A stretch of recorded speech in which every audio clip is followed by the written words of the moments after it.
नमस्कार दोस्तों, विक्की की पाठशाला में आप सभी का तहे दिल से स्वागत। दोस्तों, आज मैं आपके लिए एक बहुत ही ज्यादा इंपॉर्टेंट वीडियो लेके आया हूं, जिसमें मैं आज आपको पंचवर्षीय योजनाओं के सामान्य उद्देश्यों के बारे में बताऊंगा और साथ में दोस्तों मैं आपको पंचवर्षीय योजनाओं से जुड़ी हुई कुछ बहुत ही ज्यादा महत्वपूर्ण जानकारी भी देने वाला हूं। तो इसलिए मेरी आपसे रिक्वेस्ट है कि ये वीडियो आप अंत तक जरूर देखें और वीडियो को अच्छा लगने पर इसे लाइक करना, शेयर करना और अगर आप चैनल पे पहली बार आए हैं तो हमें सब्सक्राइब करना तो बिल्कुल भी ना भूलें। तो चलिए अब वीडियो को स्टार्ट करते हैं और सबसे पहले हम देखते हैं कि इस चैप्टर के कौन कौन से टॉपिक हम इस चैप्टर में पढ़ेंगे। तो ये सारे के सारे 5 टॉपिक मैं आपको पढ़ाऊंगा, जिसमें से पहला दूसरा मैं पढ़ा चुका हूं। आज से मैं आपके लिए तीसरा टॉपिक स्टार्ट करने जा रहा हूं। तो देखिए दोस्तों, ये 3 स्लाइड में मैंने आपको सामान्य उद्देश्य और पंचवर्षीय योजनाओं से जुड़ी हुई कुछ बहुत ही ज्यादा महत्वपूर्ण जानकारी दे रखी है, बट मैं आपको इससे पहले आपका थोड़ा सा बेसिक कॉन्सेप्ट क्लियर कर दूं ताकि आप इसे समझ सकें।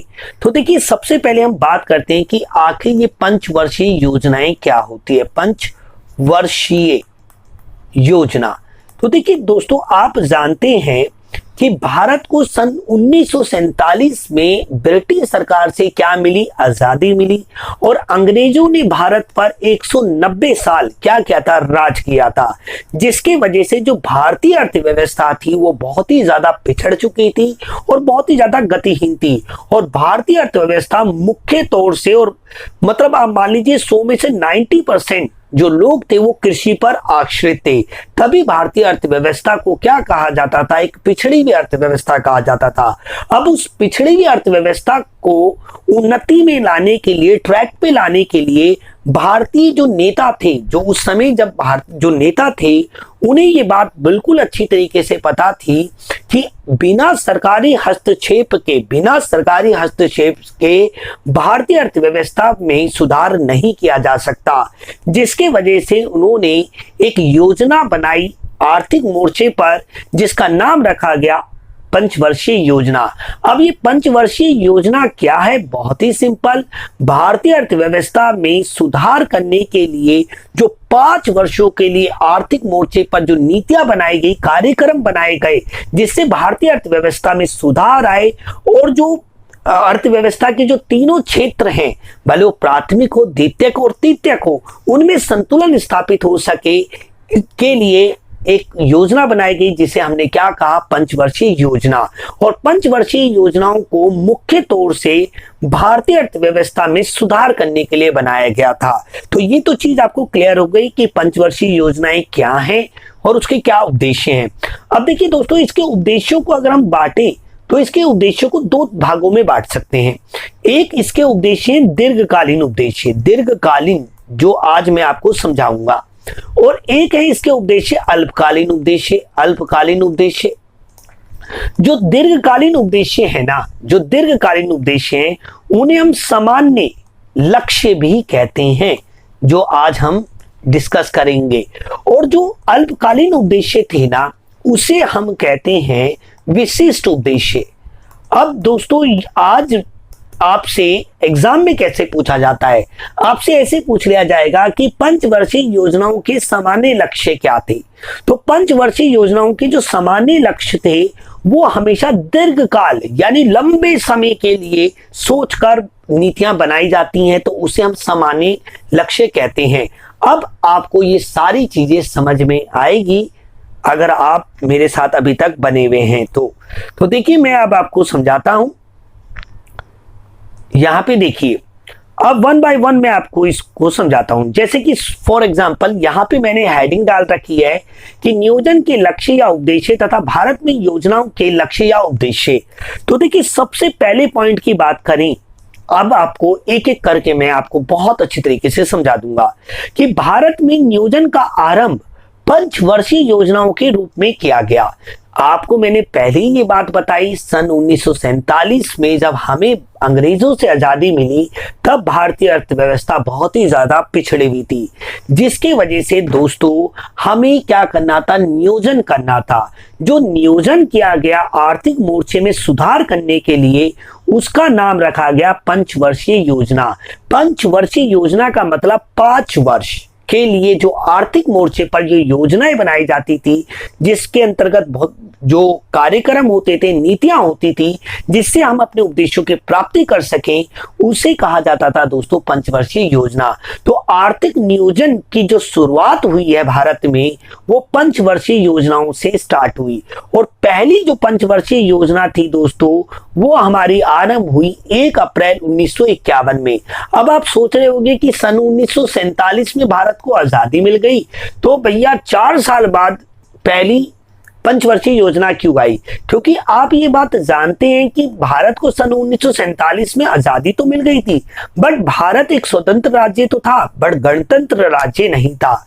भारत का खुद का संविधान नहीं था दोस्तों, और भारत का खुद का संविधान आया 26 जनवरी 1950 में। 26 जनवरी 1950 में जब भारतीय संविधान बनके तैयार हो गया, तब दोस्तों 1 साल बाद 1951 में 1 अप्रैल यानी 1 अप्रैल 1951 में पहली पंचवर्षीय योजना आई, और 5 वर्ष बाद 31 मार्च 1956 में वो जाके क्या हो गई दोस्तों, समाप्त हो गई। तो आपको ये बात हमेशा पूछी जाती है एग्जाम में कि पहली पंचवर्षीय योजना का आरंभ कब हुआ और उसकी समाप्ति कब हुई, ये 1 नंबर में आपसे पूछा जा सकता है। इसके बाद देखिए दोस्तों, तब से 1951 से लेकर 1 अप्रैल 1951 से लेकर आज तक 10 पंचवर्षीय योजनाएं सफलतापूर्वक पूरी हो चुकी है। और दोस्तों 11वीं जो योजना है वो 2007 में शुरू हो चुकी है, और 2012 से जो अगली योजना थी, जो 12वीं योजना थी, उसे समाप्त कर दिया गया बीच में। क्योंकि आप जानते हैं दोस्तों, 2014 में नरेंद्र मोदी की सरकार आई, जिसने कांग्रेस के द्वारा बनाई गई पंचवर्षीय योजनाओं की नीति को खत्म कर दिया, और योजना आयोग को क्योंकि ये जो पंचवर्षीय योजना है, इसका जो निर्माण करता है वो योजना आयोग करता है, और योजना आयोग को खत्म कर अब नीति आयोग के नाम से जाना जाता है। तो आप ऐसे कह सकते हैं कि 11 तो बिल्कुल संपूर्ण पंचवर्षीय योजनाएं सफलतापूर्वक क्या की गई, इंप्लीमेंट की गई, पूरी हो गई, बट 12वीं योजना को बीच में ही खत्म कर दिया गया, और फिर योजना आयोग का नाम बदलकर नीति आयोग रख दिया। अब भारत में ये पंचवर्षीय योजनाएं नहीं होती है। तो ये चीज भी आपसे पूछी जा सकती है एग्जाम में। अब दोस्तों देखिए, 1 अप्रैल से लेकर 1 अप्रैल 1951 से लेकर 2012 तक की, ऐसा नहीं है कि बिल्कुल कंटिन्यूअसली चलती रही, बीच बीच में दोस्तों इसके गैप भी आया, अंतराल भी आया। तो आपसे अक्सर ये अंतराल पूछा जाता है कि पहला ब्रेक कब आया, यानी पहला समय कब था जब भारतीय पंचवर्षीय योजनाओं में गैप आ गया। तो देखिए यहाँ पे ये जो 3 पॉइंट है ना, ये मोस्ट इंपॉर्टेंट है, जिसे आपने ध्यान में देना है। तो पहला गैप आया 1966 से, यानी 66, 1 अप्रैल से लेकर 1966 से 69 तक 3 वर्षीय योजनाएं लागू की गई। तो दोस्तों जब पंचवर्षीय योजनाएं किसी भी राजनीतिक कारण के कारण या किसी भी दूसरे कारण के कारण नहीं बनाई जा सकी और उसे इंप्लीमेंट नहीं किया जा सका, तब भारत सरकार ने 1 वर्षीय योजनाएं बनाई, जो कि 3 बार ऐसा हुआ। सबसे पहले हुआ ये 1966 से लेकर 1969 तक, जब 3 वर्षीय योजनाएं बनाई गई, एक वर्ष की 3 योजनाएं बनाई गई। तो पहला गैप। अब आप इसको याद कैसे कर सकते हैं कि हमें कैसे याद रहेगा कि पहला गैप कब आया था पंचवर्षीय योजना में? तो इसके लिए मैं आपको एक तरीका बता सकता हूं। आप जानते हैं सन 1965 में चाइना से भारत की क्या हुई थी, लड़ाई हुई थी, जिसकी वजह से भारतीय अर्थव्यवस्था बहुत ज्यादा पिछड़ गई थी, राजनीतिक कारण पूरी तरीके से तहस नहस हो गए थे, जिसकी वजह से दोस्तों अगले साल पंचवर्षीय योजनाएं ना बना के 1 वर्षीय योजनाएं बनाई गई, जो केवल काम चलाऊ योजनाएं थी, जिससे थोड़ा बहुत आर्थिक विकास होता रहे। तो ये बात आपको याद रहेगी कि 65 में चाइना से भारत की लड़ाई हुई थी, उसके 1 साल बाद पहला गैप आया और वो 3 साल तक रहा।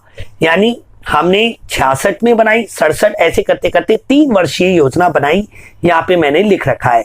इसके बाद जो गैप आया वो आया सन 1979 में, यानी 1979 में आया, और वो एक वर्षीय योजना बनाई गई, क्योंकि आप ये जानते हैं कि जब इंदिरा गांधी की सरकार गिर चुकी थी दोस्तों, तो उस वजह से ये गैप आया था। फिर इसके बाद जो तीसरा गैप आया वो आया 1990 से लेकर 1992 तक। तो ये जो 3 गैप है ना, ये आपके लिए बहुत इंपॉर्टेंट है, जो आपने याद रखने हैं।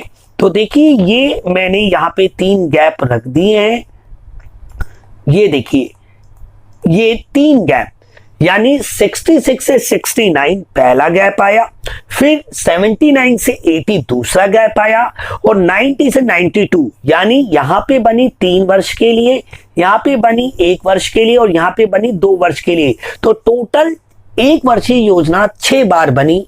और दोस्तों, ये एग्जाम में आपसे 100% पूछा ही जाएगा, इसलिए मेरी आपसे रिक्वेस्ट है इस पे जरा गैप पे ध्यान देना। फिर अगर आप जानना चाहते हैं कि कौन सी योजना कब आरंभ हुई, कब खत्म हुई, तो अगर आपको ये 3 गैप पता है तो फिर आप कोई भी योजना का आरंभ और अंत दोनों ही बहुत आसानी से प्राप्त कर पाएंगे। और दोस्तों, ये जो 1 वर्षीय योजनाएं बनाई गई, इन्हें पंचवर्षीय योजनाओं में शामिल नहीं किया गया। ये केवल एक काम चलाऊ प्रबंध था, आप ऐसा समझिए। इसके बाद अगर हम बात करें, तो अब जो हमारा मेन टॉपिक है, जो आज हमने डिस्कस करना है, क्योंकि हमने यहाँ पे देखना है कि जो पंचवर्षीय योजनाएं, जो आर्थिक नियोजन है, उसके उद्देश्य और लक्ष्य क्या हैं। तो भारत में पंचवर्षीय योजनाएं के जो उद्देश्य थे वो पहले से निर्धारित थे, जिसको अभी हम डिस्कस करेंगे आगे। पहले से निर्धारित थे कि ये उद्देश्य, हमें इन उद्देश्यों की प्राप्ति करनी है, और इसके लिए हमारे पास ये संसाधन है। क्योंकि दोस्तों, आप कोई भी योजना बनाते हो और अगर उसका कोई उद्देश्य ही नहीं है तो आपने योजना बनाई क्यों। तो भारत सरकार ने पंचवर्षीय योजनाएं बनाई, तो नेचुरल सी बात है कि उसके कुछ उद्देश्य भी होने चाहिए, और जो उद्देश्य थे वो सुपरिभाषित थे, यानी वो पहले से निर्धारित थे। 5 प्रमुख उद्देश्य थे, जो आज के वीडियो में मैं आपके साथ डिस्कस करूंगा, बस आप मेरे साथ बने रहें। तो देखिए, दूसरी तौर पे अगर हम कहें कि जो उद्देश्य थे, जो पंचवर्षीय योजनाओं के उद्देश्य थे, अगर उसे मोटे तौर पे बांटे, उनका वर्गीकरण कर दें, तो एक है दीर्घकालीन, जो मैंने अभी आपको बताया शुरुआत में, और एक है अल्पकालीन। एक अल्पकालीन उद्देश्य थे और एक दीर्घकालीन। अल्पकालीन तो थे विशिष्ट उद्देश्य, और दीर्घकालीन थे दोस्तों सामान्य उद्देश्य, जो कि 1 योजना, 2 योजना, 3 योजना में प्राप्त किए जा सकते थे। जो विशिष्ट उद्देश्य थे वो उसी योजना में प्राप्त करने की कोशिश की जाती थी। अब बात करते हैं इसके आगे। सभी पंचवर्षीय योजनाओं की जो दीर्घकालीन उद्देश्य थे ना मेरे दोस्तों, उन्हें सामान्य लक्ष्य कहा गया। क्या कहा गया? सामान्य लक्ष्य। ये बात आपने याद रखनी है। अगर आपसे एग्जाम में पूछा जाए कि पंचवर्षीय योजनाओं के सामान्य लक्ष्यों की व्याख्या कीजिए, तो आपने याद रखना है सामान्य लक्ष्य हो या दीर्घकालीन उद्देश्य हो, बात एक ही है दोस्तों। और इन्हें प्राप्त करने के लिए केवल 1 योजना का सहारा नहीं लिया जाता था, 2 योजना भी हो सकती थी, 3 योजना भी हो सकती थी, 4 योजनाएं भी हो सकती थी। बट इन्हें दिमाग में रखा जाता था कि ये हमारा उद्देश्य है, इसकी प्राप्ति के लिए हम हर योजना में काम करेंगे। ये बात आपने ध्यान देनी है। जो अल्पकालीन उद्देश्य थे उन्हें योजना विशिष्ट उद्देश्य कहते थे, या विशिष्ट उद्देश्य या विशिष्ट लक्ष्य भी आप इसे कह सकते थे। दोस्तों, जो अल्पकालीन उद्देश्य थे और जो दीर्घकालीन उद्देश्य थे वो एक दूसरे का विरोध नहीं करते थे। आप सोच रहे हो कि अल्पकालीन उद्देश्य प्राप्त करने के लिए हम दीर्घकालीन क्यों करें? तो एक दूसरे को सपोर्ट करते थे। जो भी हमारे अल्पकालीन उद्देश्य होते थे ना दोस्तों, जो भी हमारे अल्पकालीन उद्देश्य होते थे, वो सीधे सीधे से कनेक्ट होते थे हमारे दीर्घकालीन उद्देश्यों के साथ। यानी अल्पकालीन उद्देश्य अगर हम धीरे धीरे प्राप्त करते जाएंगे तो एक समय के बाद हम दीर्घकालीन उद्देश्य भी प्राप्त कर लेंगे। तो आपने एक बात मेरी बहुत ही ज्यादा ध्यानपूर्वक याद रखनी है कि जो अल्पकालीन उद्देश्य हो या फिर दीर्घकालीन उद्देश्य हो, ये एक दूसरे के विरोध नहीं करते थे, बल्कि ये एक दूसरे को सहयोग करते थे।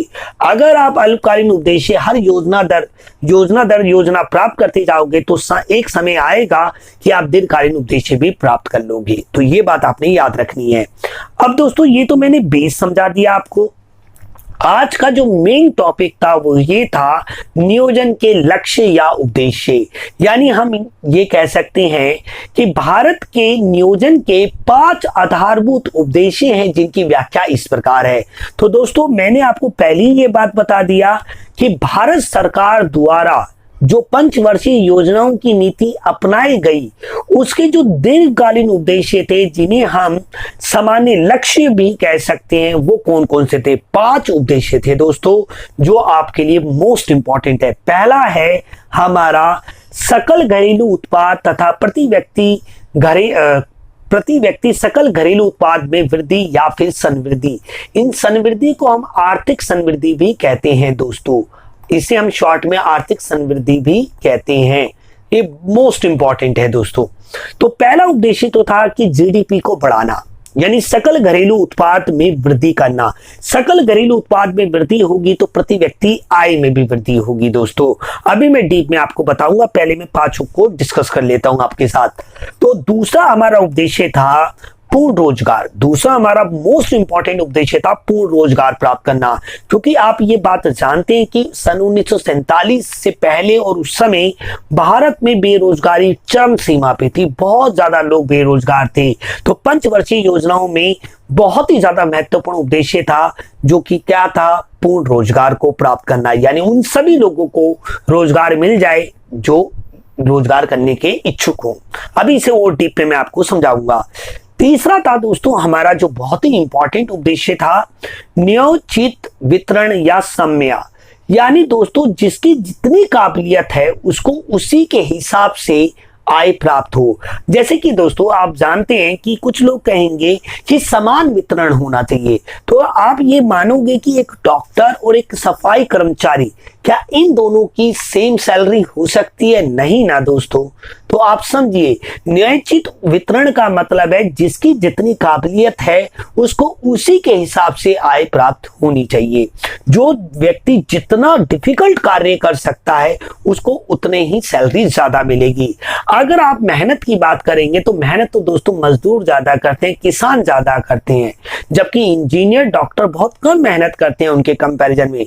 पर जो काम किसान कर सकता है वो डॉक्टर और इंजीनियर कर सकता है, बट जो डॉक्टर और इंजीनियर कर सकता है वो चीज किसान नहीं कर सकता।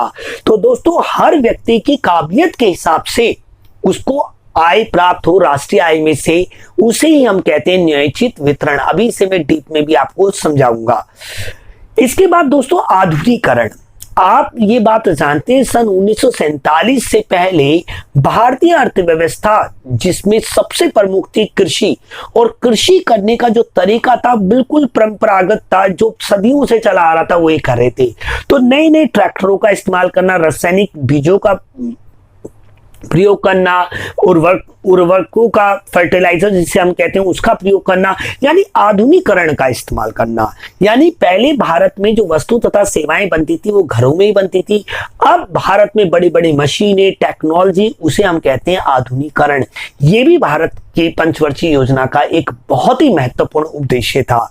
इसके बाद था दोस्तों आत्मनिर्भरता, जो कि मोस्ट इंपॉर्टेंट था कि भारत उससे पहले सन 1947 से पहले दोस्तों बाहर से खाद्यान्न की क्या करता था, आयात करता था और बहुत सारे उपकरण दूसरे देशों से मंगाता था, और जबकि निर्यात तो बहुत ही कम मात्रा में करता था। तो दोस्तों पंचवर्षीय योजना का एक बहुत ही ज्यादा महत्वपूर्ण उद्देश्य था कि भारत को आत्मनिर्भर बनाना, खाद्य के रूप में, वस्तु तथा सेवाओं में, और अपने आयात को कम करना और निर्यात को बढ़ाना। ये एक बहुत ही ज्यादा उद्देश्य, महत्वपूर्ण उद्देश्य था। अब मैं आपको 1 बाय 1 कर करके एक एक चीज समझाता हूं डिटेल में, तो मेरी आपसे रिक्वेस्ट है आप मेरे साथ बने रहें। तो देखिए सबसे पहले को अगर हम डीप में थोड़ी स्टडी करें तो देखिए दोस्तों सकल घरेलू उत्पाद क्या होता है। आपको ये बात पता होना चाहिए कि ये जो जीडीपी होता है इसका मतलब होता है सकल घरेलू उत्पाद, यानी एक लेखा वर्ष के दौरान एक देश की घरेलू सीमा में समस्त वस्तुओं तथा सेवाओं के प्रवाह को हम सकल घरेलू उत्पाद कहते हैं। अब दोस्तों जैसे जैसे सकल घरेलू उत्पाद बढ़ेगा वैसे वैसे ही हमारी जो राष्ट्रीय आय है यानी GDY यानी ग्रॉस डोमेस्टिक इनकम भी क्या करेगी, इंक्रीज होगी। अब जैसे जैसे हमारी राष्ट्रीय आय या आप इसे राष्ट्रीय आय भी ले सकते हैं। अगर हम विदेशों से प्राप्त शुद्ध कारक आय को जोड़ देते हैं तो ये राष्ट्रीय आय बन जाती है, या देसी आय मान लीजिए। जितनी जितनी देसी आय बढ़ती जाएगी उतनी उतनी प्रति व्यक्ति आय भी बढ़ती जाएगी। बट शर्त है दोस्तों कि जो जनसंख्या की जो रफ्तार है बढ़ने की, वो क्या होनी चाहिए, कम होनी चाहिए। किससे? जीडीपी की ग्रोथ से कम होनी चाहिए। या फिर मैं इसको उल्टा कहूं कि जो जीडीपी में होने वाली जो रफ्तार है वो ज्यादा होनी चाहिए जनसंख्या की रफ्तार में बढ़ने से ज्यादा। तो आप ये बात बहुत ही अच्छी तरीके से समझ सकते हैं कि अगर हमारी राष्ट्रीय आय ज्यादा होगी और हमारी जो जनसंख्या वो उसके कम मात्रा में बढ़ेगी तो लोगों को क्या मिलेगी, आर्थिक समृद्धि आ जाएगी, लोगों को ज्यादा पैसा प्राप्त होगा। जब लोगों को पैसा प्राप्त होगा तो उनके जीवन स्तर में क्या आएगा, सुधार आएगा। तो इसलिए दोस्तों आर्थिक समृद्धि को आर्थिक विकास में बदलने के लिए जीडीपी का बढ़ना बहुत ज्यादा जरूरी था। इसलिए भारत सरकार ने प्राथमिक क्षेत्र, भले वो कृषि क्षेत्र हो माफी चाहता हूं, प्राथमिक क्षेत्र जिसे हम कृषि क्षेत्र कहते हैं, द्वितीयक क्षेत्र जिसे हम विनिर्माण क्षेत्र या फिर औद्योगिक क्षेत्र कहते हैं, और तीसरा दोस्तों सेवा क्षेत्र। इन तीनों में उत्पादन की संख्या को, यानी कृषि जो हमारी उत्पादन क्रिया थी उसमें वृद्धि करने की कोशिश की, जो विनिर्माण क्षेत्र था उसमें वृद्धि करने की कोशिश की, जिसकी वजह से दोस्तों ऑटोमेटिकली जो हमारा तीसरा क्षेत्र था सेवा क्षेत्र, उसमें भी अपने आप वृद्धि होने लगी। तो दोस्तों सबसे पहला उद्देश्य था देश में वस्तुओं तथा सेवाओं के उत्पादन में वृद्धि करना। उत्पादन बढ़ेगा तो आय बढ़ेगी, आय बढ़ेगी तो नेचुरल सी बात है लोगों का जीवन स्तर सुधरेगा। तो ये पहला हमारा उद्देश्य था। दूसरा था दोस्तों हमारा पूर्ण रोजगार की स्थिति को प्राप्त करना। तो सबसे पहले तो मैं आपको ये बताना चाहता हूं कि पूर्ण रोजगार क्या होता है, क्योंकि मैंने बहुत सारे विद्यार्थियों को देखा है कि वो पूर्ण रोजगार को जानते ही नहीं है कि आखिर पूर्ण रोजगार होता क्या है। वो ऐसा मानते हैं कि पूर्ण रोजगार का मतलब होता है जब सभी को काम मिल जाता है। ऐसा बिल्कुल सोचना ही गलत है। तो देखिए पूर्ण रोजगार एक देश की अर्थव्यवस्था में उस स्थिति को कहते हैं जब उन सभी लोगों को रोजगार प्राप्त हो जाता है, उन सभी लोगों को रोजगार प्राप्त हो जाता है जो रोजगार करने के इच्छुक होते हैं और वर्तमान मजदूरी दर पे काम करने के लिए तैयार होते हैं और योग्य होते हैं। यानी अगर मैं इसे एक बार दोबारा रिपीट करूं, पूर्ण रोजगार एक देश की अर्थव्यवस्था में उस स्थिति की ओर इशारा करता है जब उन सभी लोगों को रोजगार प्राप्त हो जाता है जो वर्तमान मजदूरी दर पर, प्रचलित मजदूरी दर पर कार्य करने के इच्छुक होते हैं और योग्य भी होते हैं। बहुत ही सिंपल सी बात। तो दोस्तों आप ये बात समझिए कि जब पंचवर्षीय योजनाओं का निर्माण किया जाता था, हर पंचवर्षीय योजना में, भले वो पहली हो, दूसरी हो, तीसरी हो, उसमें सबसे इंपॉर्टेंट बात थी पूर्ण रोजगार की स्थिति को प्राप्त करना। क्योंकि दोस्तों जब तक लोगों को रोजगार नहीं मिलेगा तब तक उनकी आय नहीं होगी, और जब तक उनके पास आय नहीं होगी तो वो अपने जीवन स्तर को सुधार नहीं पाएंगे, वो अपने बच्चों को अच्छी शिक्षा नहीं दे पाएंगे, स्वास्थ्य सेवाएं नहीं ले पाएंगे, जिसकी वजह से दोस्तों देश क्या होगा, अवनति करेगा, यानी मतलब नीचे जाएगा, आप ऐसा समझ सकते हैं। तो दोस्तों पंचवर्षीय योजनाओं का एक बहुत ही महत्वपूर्ण उद्देश्य था पूर्ण रोजगार की स्थिति को प्राप्त करना, यानी उन सभी लोगों को रोजगार देने की कोशिश की गई भारत सरकार द्वारा पंचवर्षीय योजना के माध्यम से, जिससे लोगों को रोजगार मिले। जिसका एक एग्जाम्पल है मनरेगा, जिसमें गांव देहात के लोगों को आपने देखा होगा रोजगार दिया जाता है। अब रोजगार मिलने से उनको आय होती है और आय होने से दोस्तों उनके जीवन स्तर में सुधार आता है, जो कि भारत सरकार का एक परम उद्देश्य होना चाहिए और है भी दोस्तों। इसके बाद आता है न्यायोचित वितरण या सम्या। तो देखिए दोस्तों जो भी न्यायोचित वितरण की अगर हम बात करें, जो व्यक्ति जितना डिफिकल्ट कार्य करता है, दिमाग वाला, शारीरिक नहीं। अब देखिए कंप्यूटर चलाना और हल चलाने में डिफिकल्ट क्या है? अगर मेहनत के हिसाब से देखें तो भैया हल चलाना बहुत ज्यादा मुश्किल है। भाई फिजिकली देखें तो हल चलाना क्या है, डिफिकल्ट है। जबकि कंप्यूटर चलाने में कोई हल चलाने जैसा नहीं है। तो जो व्यक्ति हल चलाने वाले कितने लोग होंगे, बहुत सारे लोग होंगे जो हल चला सकते हैं, खेती कर सकते हैं, बट कंप्यूटर चलाने वाले सब नहीं है। अगर जो कंप्यूटर चला रहा है उसको भी उतने ही पैसे मिले और जो हल चला रहा है उसको भी उतने पैसे मिले, तो कोई व्यक्ति फिर कंप्यूटर चलाना क्यों सीखेगा? सभी हल चलाना नहीं सीख लेंगे, सभी सफाई कर्मचारी या छोटे मोटे पदों के काम नहीं करने लगेंगे। तो दोस्तों, हर कोई व्यक्ति डॉक्टर, इंजीनियर, टीचर बनने की कोशिश क्यों करता है? क्योंकि वो डिफिकल्ट काम है, वो सभी नहीं कर पाते। अगर वो कर पाएगा तो उसको आय ज्यादा प्राप्त होगी। तो हर व्यक्ति को उसकी काबिलियत के हिसाब से पैसा मिले, इसी को कहते हैं दोस्तों न्यायोचित वितरण, यानी सम्या। ऐसा नहीं है कि एक डॉक्टर, इंजीनियर, टीचर, सफाई कर्मचारी या फिर एक किसान या एक मजदूर सभी की सैलरी बराबर हो जाए, कि समानता का अधिकार है, जो कि गलत होगा दोस्तों। फिर लोग बाग पढ़ना लिखना छोड़ ही देंगे, आप समझ सकते हैं इस बात को। इसके बाद आता है आधुनिकीकरण, जो कि मोस्ट इंपॉर्टेंट था दोस्तों। जो ब्रिटिश सरकार थी उसने भारतीय टेक्नोलॉजी को कभी भी बढ़ावा नहीं दिया। उसने कभी भी भारतीय अर्थव्यवस्था में उद्योगों को बढ़ावा नहीं दिया। क्यों नहीं दिया? क्योंकि वो भारत का उपनिवेशिक शोषण कर रहे थे। क्या कर रहे थे? उपनिवेशिक शोषण।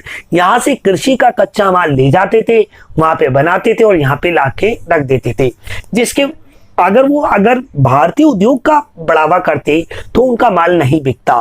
तो भारत सरकार का पंचवर्षीय योजना में एक बहुत ही ज्यादा उद्देश्य था कि भारत में बड़ी बड़ी मशीनें, अत्याधुनिक मशीनों का मतलब निर्माण किया जाए या दूसरे देशों से निर्यात किया जाए।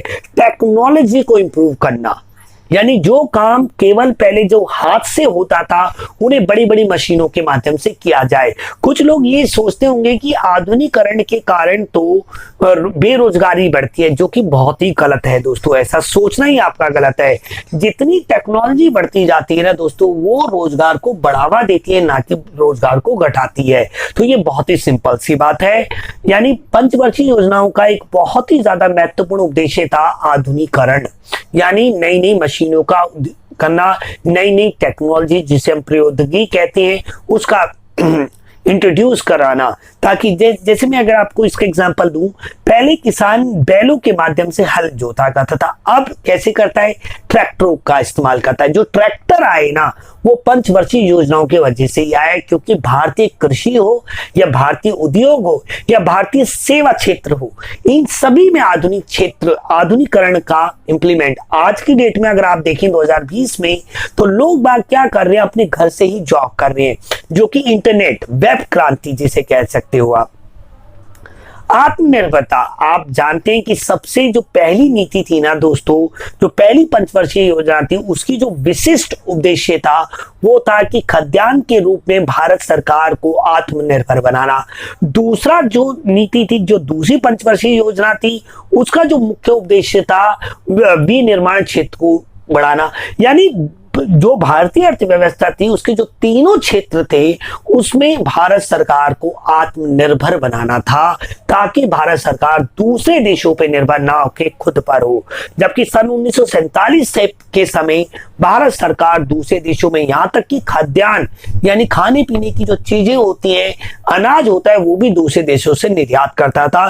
क्योंकि आप ये जानते हैं कि अंग्रेजों ने निर्वाह खेती के बदले व्यावसायिक खेती को ज्यादा प्राथमिकता दे रखी थी। तो दोस्तों, ये था आज का वीडियो। आपको कैसा लगा मुझे आप कमेंट में जरूर बताएं, और मैं माफी मांगना चाहूंगा कि मैंने काफी समय से वीडियो नहीं डाला था।